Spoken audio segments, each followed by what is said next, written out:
Bike ambulance ಅಂತ introduce ಮಾಡಿ ಇಡೀ ದೇಶಾದ್ಯಂತ ಎಲ್ಲರೂ ಕರ್ನಾಟಕವನ್ನ ತಿರುಗಿ ನೋಡುವಂತೆ ಮಾಡಿದವರು ಇವರು.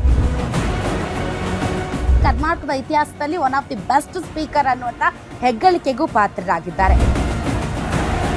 ಆರೋಗ್ಯ ಮತ್ತು ಕುಟುಂಬ ಕಲ್ಯಾಣ ಸಚಿವರಾದಂಥ UT ಖಾದರ್ ಅವರು ದೆಹಲಿಗೆ ಹೋಗ್ಲಿಲ್ಲ, ಲಾಬಿ ಮಾಡಲಿಲ್ಲ, ಬೆಂಗಳೂರಲ್ಲೇ ಇದ್ರಿ, ಆದ್ರೂ ಕೂಡ ಸಚಿವ ಸ್ಥಾನ ನಿಮ್ಮನ್ನು ಹುಡ್ಕೊಂಡು ಬಂತಲ್ಲ. ನಾವು ಉತ್ತಮವಾದ ಕೆಲಸ ಮಾಡಿದಾಗ ಎಲ್ಲ ಆಶೀರ್ವಾದ ಸಿಗ್ತದೆ, ಅದೊಂದು ಯಶಸ್ವಿಯಾಗಿ ಹೋಗ್ತದೆ.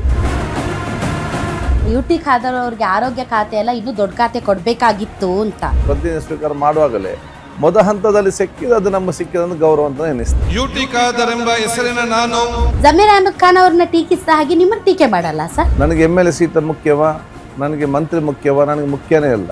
ನನಗೆ ಫಸ್ಟ್ ಪಕ್ಷ ಇವತ್ತು ಗೆಲ್ಬೇಕು.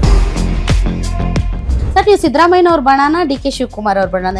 ನಂಗೆ ಇಬ್ಬರು ಕೂಡ ಒಂದೇ ಬಣದಲ್ಲಿದ್ದಾರೆ, ಅಲ್ಲಿ ಬಣವೇ ಇಲ್ಲ.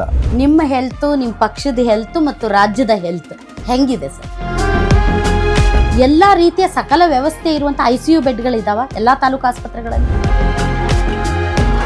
ನೀವು ಆರೋಗ್ಯ ಮಿತ್ರ ಸಿಬ್ಬಂದಿಗಳು ಸರಿಯಾಗಿ ಕೆಲಸ ಮಾಡ್ತಾ ಇಲ್ಲ ಅಂತ ಅವ್ರ ವಿರುದ್ಧ ಕ್ರಮ ಕೈಗೊಳ್ಳೋದಕ್ಕೆ ಮುಂದಾಗ್ತಾರೆ ಹೊರತು ಯಾರು ಅತಿ ಹೆಚ್ಚು ಹಣ ಪಿಕ್ಸ್ತಾ ಇದ್ದಾರೆ ಖಾಸಗಿ ಆಸ್ಪತ್ರೆಗಳು ಅವ್ರ ವಿರುದ್ಧ ಯಾರು ನೀವು ಕ್ರಮ ಕೈಗೊಳ್ಳಲ್ಲ ಸರ್. ನಾವು ಸರ್ಕಾರಿ ಸ್ಕೀಮ್ ನಲ್ಲಿ ಬರುವಂತಹ ಪೇಷಂಟ್ಗಳನ್ನು ಈ ಖಾಸಗಿ ಆಸ್ಪತ್ರೆಯವರಿಗೆ ದುರ್ಬಳಕೆ ಮಾಡಲಿಕ್ಕೆ ಸಾಧ್ಯನೇ ಇಲ್ಲ. ಇವರು ಕರೆಕ್ಟ್ ಇದ್ರು. ಖಾದರ್ ಖಾಸ್ ಪಾತ್ ವೀಕ್ಷಿಸಿ ಇಂದು ರಾತ್ರಿ 8 ಗಂಟೆಗೆ.